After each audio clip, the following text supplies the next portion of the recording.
नमस्कार, India voice पर स्वागत है आपका। मैं हूं आपके साथ प्रियंका मिश्रा। बुलेटिन की करेंगे शुरुआत। पीएम ने करखिया गांव में जनसभा को संबोधित करते हुए कहा कि यूपी ने सारी सीटें मोदी को देने का फैसला कर लिया है। मोदी का तीसरा कार्यकाल सबसे शानदार कार्यकाल होने वाला है।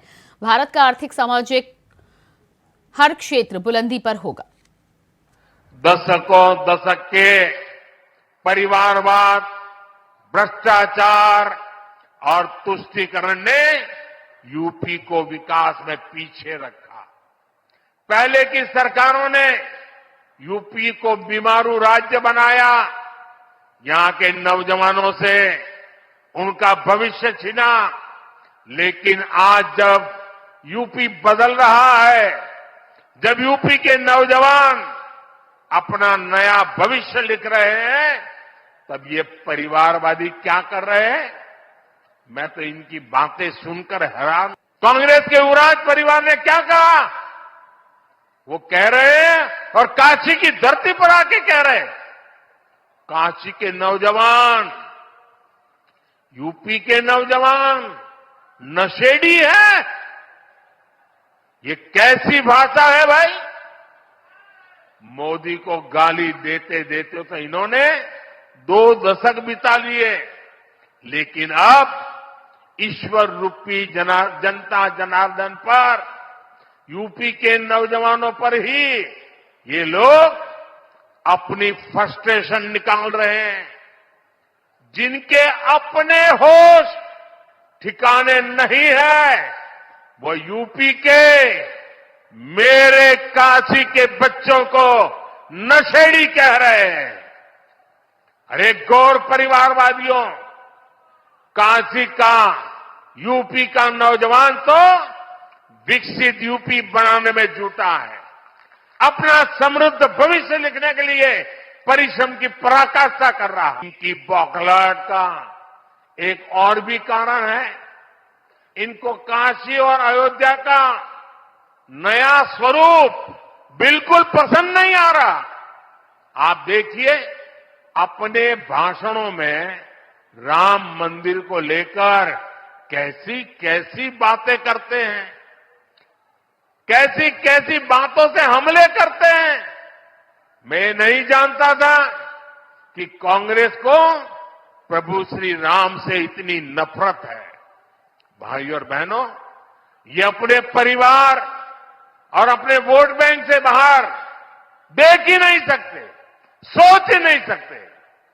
तभी तो हर चुनाव के दौरान साथ आते हैं, और जब परिणाम नील बटा सन्नाटा आता है तो ये एक दूसरे को गाली देते हुए अलग हो जाते हैं। बीते 10 साल में बनारस के विकास की स्पीड भी कई गुना बढ़ी है। साथियों, यहां आने से पहले मैं बनास डेयरी के प्लांट में गया था। वहां मेरी अनेक पशुपालक बहनों से बातचीत करने का मुझे मौका मिला। किसान परिवारों की इन बहनों को 2-3 साल पहले हमने स्वदेशी नस्ल की गीर गाय दी थी। मकसद ये था कि पूर्वांचल में बेहतर नस्ली स्वदेशी गायों को लेकर जानकारी और बढ़े, किसान को, पशुपालकों को इससे फायदा हो। मुझे बताया गया है कि आज यहां गीर गायों की संख्या लगभग 350 के करीब तक पहुंच चुकी है। संवाद के दौरान हमारी बहनों ने मुझे ये भी बताया कि पहले जहां सामान्य गाय से 5 लीटर दूध मिलता था, अब गीर गाय 15 लीटर तक दूध देती है। मुझे ये भी बताया गया, एक परिवार में तो ऐसा संभाला है कि एक गाय तो 20 लीटर तक दूध देने लग गई है। इससे इन बहनों को हर महीने हजारों रुपयों की अतिरिक्त कमाई हो रही है। इसके कारण हमारी ये बहनें वे भी लखपति दीदी भी बन रही। प्रधानमंत्री नरेंद्र मोदी ने अपने संसदीय क्षेत्र वाराणसी में संसद संस्कृत प्रतियोगिता के विजेताओं को पुरस्कार वितरित किए। इस दौरान बीएचयू में पीएम मोदी ठेठ बनारसी अंदाज में नजर आए। भोजपुरी में बोलते हुए पीएम मोदी ने कहा कि मुझे बनारस की बहुत ज्यादा चिंता नहीं होती कि इतने सारे लोग आएंगे तो बनारस में सब कैसे मैनेज होगा। काशी के लोग मुझे सिखा देते हैं, मैं उन्हें नहीं सिखा सकता। बनारस में 10 साल में बहुत कुछ बदला है, हम तो निमित्त मात्र हैं, यहाँ सब कुछ महादेव करा रहे हैं। माननीय प्रधानमंत्री जी के नागरिकता जो काशी समय से भी प्राचीन कही जाती है, जिसकी पहचान को हमारी आधुनिक युवा पीढ़ी इतनी जिम्मेदारी से सशक्त कर रही है, ये दृश्य हृदय में संतोष भी देता है,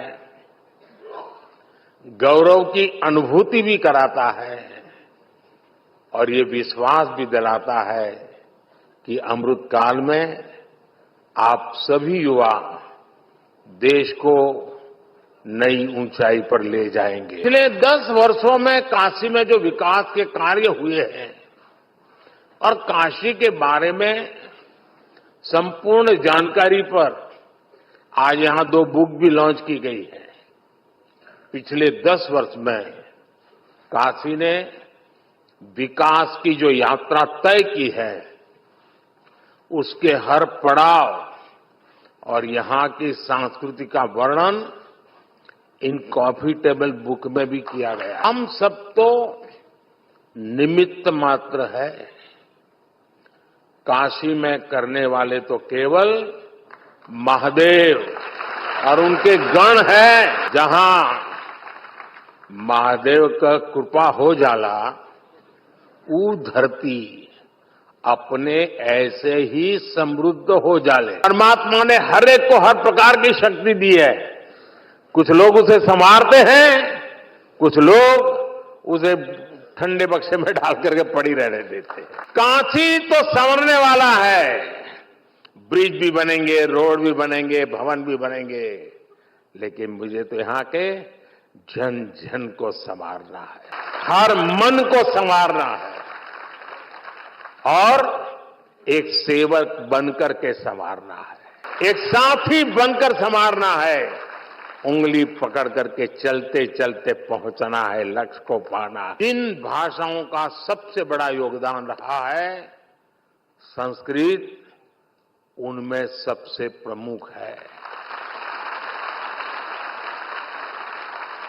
भारत एक विचार है, संस्कृत उसकी प्रमुख अभिव्यक्ति है। भारत एक यात्रा है, संस्कृत उसके इतिहास का प्रमुख अध्याय है। भारत विविधता में एकता की भूमि है, संस्कृत उसका उद्गम है। इसलिए हमारे यहां कहा भी गया है, भारतस्य प्रतिष्ठे, भारतस्य प्रतिष्ठे दुवे संस्कृतम संस्कृतिस्थता, अर्थात भारत की प्रतिष्ठा में संस्कृत की बड़ी भूमिका है। वहीं कांग्रेस और सपा के गठबंधन पर अखिलेश यादव काफी खुश है। उनका कहना है कि ये गठबंधन जनता के लिए हुआ है और सीटों के बंटवारे पर दोनों पार्टियां खुश हैं। कि गठबंधन भी ठीक हुआ है और सीटों का बंटवारा भी ठीक हुआ है। आने वाले समय में न केवल उत्तर प्रदेश की जनता बल्कि देश की जनता भारतीय जनता पार्टी को देश से हटाने का काम करे। पूरा उत्तर प्रदेश का नौजवान सड़कों पर है, जहां भी जा रहे हैं। मैं भी हाल में एटा आया था, जलेसर, हर गांव में लड़के बाहर निकल करके हमें भर्ती को लेकर के शिकायत कर रहे थे। सड़क पर जगह जगह खड़े होकर के उन्होंने ज्ञापन दिया कि भर्ती के पेपर लीक हुए हैं। हर जगह से ये शिकायत आ रही है कि पेपर लीक हुआ है। जो सरकार ये कहती हो कि दुनिया में हमारी 5वीं अर्थव्यवस्था बन गई है, उस सरकार में पेपर लीक हो रहा हो, किसान दुखी हो, नौजवान सड़कों पे हो, तो हमारा देश कैसे तरक्की करेगा। जो लोग भारत माता की जय के नारे लगा कर ही भाषण शुरू करते हैं, उन्होंने अग्निवीर जैसी व्यवस्था दी है, खराब व्यवस्था। नौजवानों का भविष्य अंधकार में डाला है। तो राष्ट्रवादी वही होगा और राष्ट्रवादी सरकार वही होती है जो किसान को खुशहाल बनाए, नौजवान का भविष्य बेहतर करे। अभी आपको जानकारी हुई होगी कि किस तरीके से उन्होंने चंडीगढ़ का वोट लूटा था। मान लीजिए ये तो बैलेट से वोट पड़े थे, इसलिए लोगों को पता लग गया कि बैलेट में हेराफेरी हुई है। मान लीजिए मशीन से वोट पड़ा होता तो मशीन को कहां से खोलते हम, कहां से कोई देख पाता। लखनऊ में सपा नेता विनय शंकर पांडे के घर पर ईडी को छापा पड़ा है। बता दें कि बैंक लोन घोटाला केस में ईडी ने छापा मारा है, जहां ईडी ने दिल्ली, गोरखपुर समेत कई ठिकानों पर छापा मारा है। बता दें कि ईडी के अधिकारी अर्धसैनिक बलों के साथ नेता के आवास पर पहुंचे, जहां ईडी के अफसर विनय शंकर तिवारी से गंगोत्री इंटरप्राइजेस के नाम पर करोड़ों के लोन के डिफॉल्ट के मामले में पूछताछ की गई।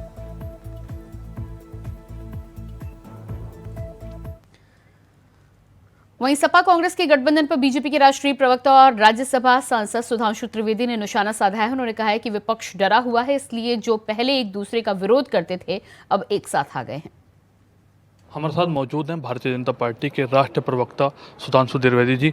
सर, यूपी में कांग्रेस सपा का गठबंधन हो गया, कितनी बड़ी चुनौती मानते हैं? मुझे लगता है कि चुनौती उन्हें बड़ी दिख रही है, इसलिए उन्हें गठबंधन करना पड़ रहा है। वरना जो पार्टियां एक दूसरे को मात्र ये 2 महीना पहले अखिलेश वकिलेश की संज्ञा से नवाज रही थी, तो अखिलेश जी चालू पार्टी की संज्ञा से नवाज रहे थे, वो अगर एक दूसरे के साथ आ गए तो आपको समझना चाहिए कि चुनौती कितनी बड़ी है। और जिन्होंने चालू पार्टी कहा उन्होंने 17 सीटें दे दी। और कांग्रेस की स्थिति देखिए, पिछले चुनाव में उनके युवराज 2019 में चुनाव हारने के बाद उत्तर प्रदेश छोड़े थे, और अब आदरणीय सोनिया जी अर्थात उनकी राजमाता जी ने चुनाव का बिगुल बनने से पहले ही उत्तर प्रदेश छोड़ दिया है। तो ये दर्शाता है। और अगर फैक्चुअल पोजीशन में बात करें तो अमेठी रायबरेली दोनों में 2019 में समाजवादी पार्टी ने कांग्रेस का समर्थन किया था और बसपा ने भी समर्थन किया था। इसके बावजूद राहुल गांधी जी अमेठी हारे थे और सोनिया जी 1 लाख कुछ हजार वोटों के अंतर से जीती थी, जो उनके आज तक के विजय अभियान का सबसे कम अंतर था। सर, दिल्ली में भी दोनों ने, कांग्रेस आम आदमी पार्टी ने ऐलान करा है, वो कह रहे हैं लगातार भारतीय जनता पार्टी डर रही है इसलिए समन भेज रही है। देखिए, वो जो बात सम्मन की कहते हैं तो मैं पुनः दोहराना चाहता हूं कि 17वीं लोकसभा चल रही है। 16वीं, 15वीं, 14वीं, 13वीं, 12वीं और 11वीं पिछले 30 सालों में कोई एक लोकसभा बता दें जब इन सारी पार्टियों के किसी न किसी नेता ने भ्रष्टाचार के किसी न किसी आरोप में जांच एजेंसियों और अदालत के चक्कर न काटे हों। तो भ्रष्टाचार का इनका रोग पुराना है, आज के समय में एजेंसी का सिर्फ बहाना है। तो धन्यवाद। तो ये थे हमारे साथ भारतीय जनता पार्टी के राष्ट्रीय प्रवक्ता सुधांशु त्रिवेदी, जो बड़ी ही बेबाकी से हमसे बातचीत कर रहे थे। वीडियो जर्नलिस्ट आशु के साथ सादिक खान, इंडिया वॉइस, दिल्ली। गाजीपुर में सपा विधायक डॉक्टर वीरेंद्र यादव से इंडिया वॉइस ने की खास बातचीत, जहां उन्होंने बताया कि आने वाले चुनाव में समाजवादी पार्टी की रणनीति क्या रहने वाली है। गाजीपुर जिले के जंगीपुर के सपा विधायक डॉक्टर वीरेंद्र यादव जी से सीधी बातचीत। सर, इंडिया वॉइस में आपका बहुत बहुत स्वागत है। बहुत बहुत धन्यवाद आपका। डॉक्टर वीरेंद्र जी, अगर हम मौजूदा सरकार की बात करें तो रोजगार एक बड़ा मुद्दा रहा है और लगातार डबल इंजन की सरकार ने ये कहा है कि हमने रोजगार दिए हैं और युवा काफी खुश है। देखिए, जहां तक रोजगार की बात है, अगर ये रोजगार दिए हैं तो किन किन लोगों को उन्होंने रोजगार दिया है और कहां कहां दिया है। अगर रोजगार की ही बात करें तो ये चुनाव में वादा किए थे, मैं नौकरी देंगे, प्रति वर्ष 2 करोड़ नौकरी देने का वादा किया था। फिर इन्होंने झूठ बोलकर उसको फरेब करके रोजगार में डाइवर्ट कर दिया। अगर रोजगार ही आप दे रहे हो तो आप उत्तर प्रदेश के माननीय मंत्री महोदय अपने चैनल के माध्यम से जो है अपील कर रहे हैं कि उत्तर प्रदेश का युवा इजराइल जाए, उसमें आवेदन करें।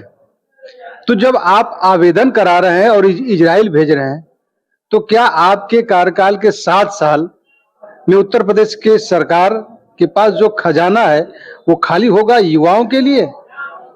तो आप किस प्रकार की बात कर रहे हैं? आपने जो घोषणा पत्र में जारी किया था, मैं नौकरी देने का काम करूंगा, नौकरी दिए नहीं, अब आ गए रोजगार पर। रोजगार की जब बात आ रही है तो युवाओं को आप जो है इजराइल भेज रहे हो। इस पर उत्तर प्रदेश की सरकार पूर्णतः फेल हो चुकी है। इनके पास कोई विजन नहीं है युवाओं के लिए। युवाओं के लिए नौकरी देने के और रोजगार से जोड़ने के कोई विजन नहीं है। इसलिए ये उत्तर प्रदेश के युवाओं को इजराइल भेज रहे हैं। अगर वीरेंद्र जी हम सड़क की बात करें तो सड़क मार्ग पे गाजीपुर की हम बात करें तो लोग कहते हैं कि विधायक ने कुछ काम नहीं किया। देखिए, उत्तर प्रदेश की सरकार समाजवादी पार्टी के विधायकों के साथ भेदभाव कर रही है। सदन के अंदर माननीय मुख्यमंत्री महोदय ने यह कहा था कि मैं प्रत्येक विधायकों को 5 करोड़ जो है देने का काम करो जिससे वो अपने क्षेत्र का विकास कर सके, लेकिन हमें 5 आना भी पैसा नहीं मिला और सपा के किसी भी विधायक को 5 पैसा नहीं मिला जो उन्होंने विधानसभा में घोषणा की थी। और वहीं भारतीय जनता पार्टी के जो विधायक लोग हैं उनको माननीय मुख्यमंत्री जी दे रहे हैं। तो अगर रोडों की बात की जाए तो भारतीय जनता पार्टी हमारे साथ यानी समाजवादी पार्टी के विधायकों के साथ भेदभाव की पूर्ण रवैया अपना रही है और कर रही है। इसलिए मैं इस पे कहना चाहूंगा कि माननीय अखिलेश यादव जी थे तो उस गवर्नमेंट में चाहे भारतीय जनता पार्टी का विधायक चला जाए, चाहे समाजवादी पार्टी का चला जाए, चाहे कांग्रेस का जाए या बसपा का जाए, किसी भी पार्टी का विधायक चला जाए, वो जितना कहता था विधायक उसकी बात मानकर माननीय अखिलेश यादव जी सबको देने का काम करते थे। मथुरा की श्री कृष्ण जन्मभूमि और शाही ईदगाह मस्जिद विवाद को लेकर दाखिल अर्जियों पर इलाहाबाद हाई कोर्ट में सुनवाई पूरी हुई है। सुनवाई में हिंदू पक्ष की तरफ से दाखिल की गई याचिकाओं की मेरिट पर बहस हुई है। मुख्य रूप से मुस्लिम पक्ष ने अपनी दलीलें पेश की। दोपहर 2 बजे शाम 4 बजे तक 2 घंटे मुस्लिम पक्ष की ओर से वकील ने वीडियो कॉन्फ्रेंसिंग के जरिए बहस की। मुस्लिम पक्ष की बहस पूरी नहीं हो सकी है, जिसके बाद अब 29 फरवरी को सुबह 11:30 बजे से अगली सुनवाई होगी।